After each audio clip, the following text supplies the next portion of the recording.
Yes, hariho abatazi ko wigeze kuba umuririmbyi ariko ubu wabihagaritse, ariko n'amakuru adushikira avuga yuko atamuhano cyane wari ufise muri iyo ngabire yo kuririmba. Niko bimeze muri rusange? Yego, narabaye umuririmbyi ariko bakajagari. Hari abafise ngabirano zo kuririmba, hari n'abandi bahondagura imigereni. Jewe nahondagura imigereni, ntabwo ari ngabirano nanje kuririmba. Musanzwe mukijijwe koko vy'ukuri? Ndizera Yesu Kristo nk'umwami n'umukiza, nkamufata nk'umwana w'Imana, akaba n'intumwa y'Imana. Akenshi murakunda kwibanda cyane cyane ku bakozi b'Imana, kubera iki kandi usanzwe nawe ukijijwe? Impamvu tuvuga cyane twibanda ku bantu bitwa ngo n'abakozi b'Imana, muri iki gihe nibo batwedetse, nibo babeshi bo mu rwego rwo hejuru. Ntabwo ari abitwa bose ngo n'abakozi b'Imana bitwa ibibwa. Ibibwa ni byigisha inyigisho za fake. Hari umurongo uri mu jambo ry'Imana usanzwe uvuga yuko kizira kurogota ku Mana, ariko we wama wabirenze ku iryo jambo. Nta nkurikizi ubona bizokuzanira muri kazoza kawe canke mu muryango wa muri rusange uko umuntu asanzwe abayeho?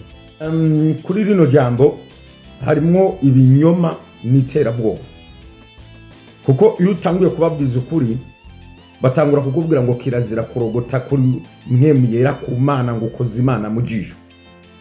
Umbwiye amakosa jewe nkora, nagenda kuraba nkasanga niyo ntabwo ubukoze Imana mu jisho, nta nubwo bututse Imana.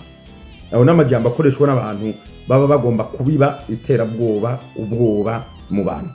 Itariki 20 ikivugwa ku mukozi w'Imana Prophet Modeste, mu bantu ba mbere bagwanyije ico kintu yuko ivyo bintu atari vyo atangaje, kandi asanzwe ari umuvugishwa yatumye n'Imana. Kubera iki wabigwanyije kandi yasanzwe ari umuvugishwa yatumye n'Imana muri rusange? Urya ntabwo ari umuvugishwa, urya n'umuswaganyi, kubera ko ibyabuze nta nubwo byabaye.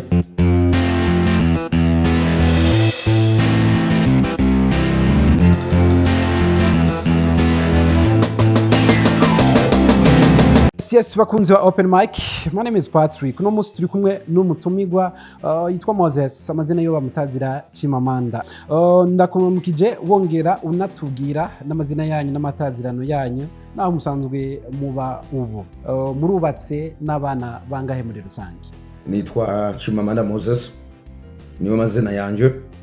Nkaba muri Amerika, ndubatse, mfise umwana umwe n'umugore umwe, n'ingomba n'uwa kabiri nzomwiyongeza mu myizerere yanje. Yes, hariho abatazi ko wigeze kuba umuririmbyi ariko ubu wabihagaritse, ariko n'amakuru adushikira avuga yuko atamuhano cyane wari ufise muri iyo ngabire yo kuririmba. Niko bimeze muri rusange? Yego, narabaye umuririmbyi ariko bakajagari. Genda byita cyo bita kubomagura imigereni. Hari abafise ngabirano zo kuririmba, hari n'abandi bahondagura imigereni. Jewe nahondagura imigereni, ntabwo ari ngabirano nanje kuririmba. Musanzwe mukijijwe koko vy'ukuri? Hanyuma kukijanye no gukizwa, nibaza ko abantu bose bakijijwe, ahubwo abantu bikura mu mugambi w'Imana, mu nzira y'Imana, ariko nka bose basa nk'abantu bakijijwe. Ariko yes, ndizera Yesu Kristo nk'umwami n'umukiza, nkamufata nk'umwana w'Imana, akaba n'intumwa y'Imana. Akenshi murakunda kwibanda cyane cyane ku bakozi b'Imana, kubera iki kandi usanzwe nawe ukijijwe? Impamvu tuvuga cyane twibanda ku bantu bitwa ngo n'abakozi b'Imana, muri iki gihe nibo batwedetse, nibo babeshi bo mu rwego rwo hejuru.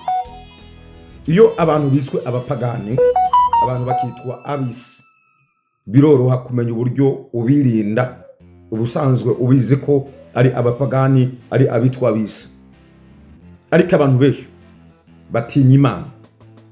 Iyo rero abantu baje babahendera mu vyitwa Imana, ijambo ry'Imana, bituma abantu benshi bayoba, bakayoba mu buryo bubiri, bayoba mu buryo bw'impemu, bakayoba no mu buryo bw'umubiri.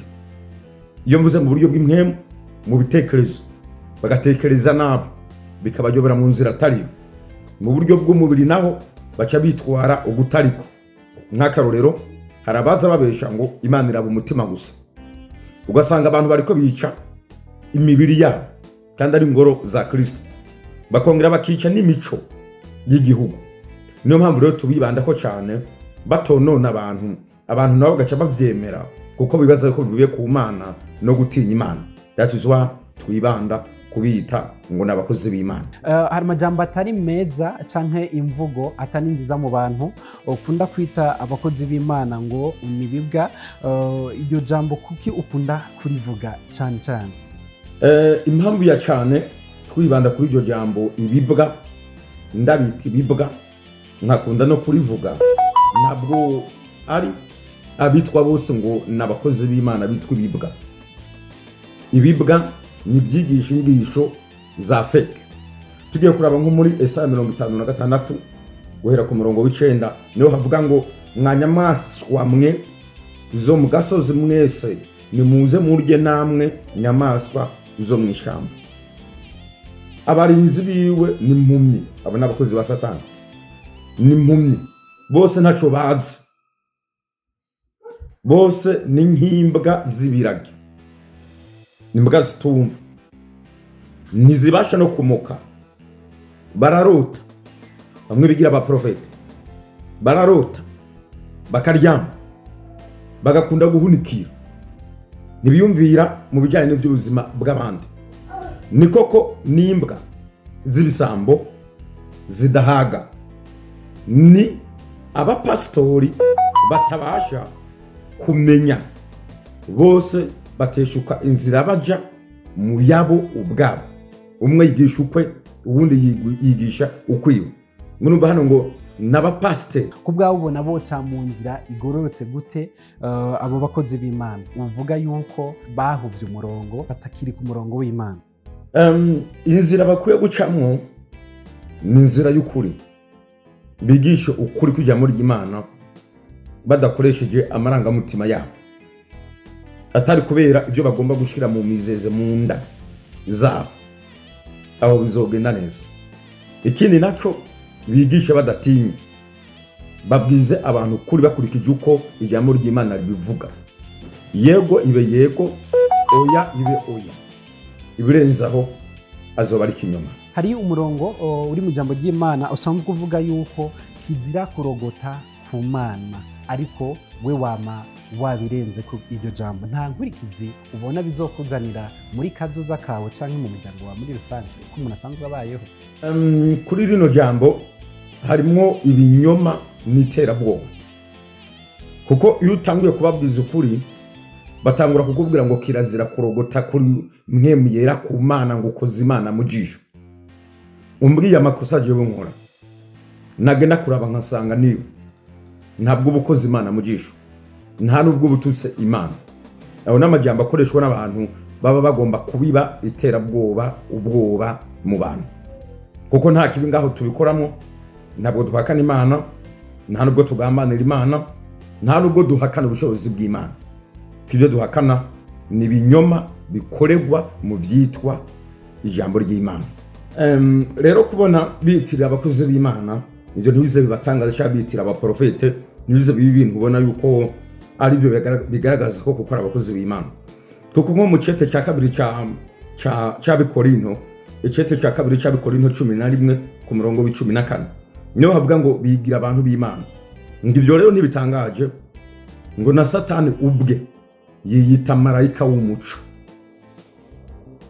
Itariki 20 ikivugwa ku mukozi w'Imana Prophet Modeste, mu bantu ba mbere bagwanyije ico kintu yuko ivyo bintu atari byo atangaje kandi asanzwe ari umuvugishwa yatumwe n'Imana. Kubera iki wabigwanyije kandi yasanzwe ari umuvugishwa yatumwe n'Imana muri rusange?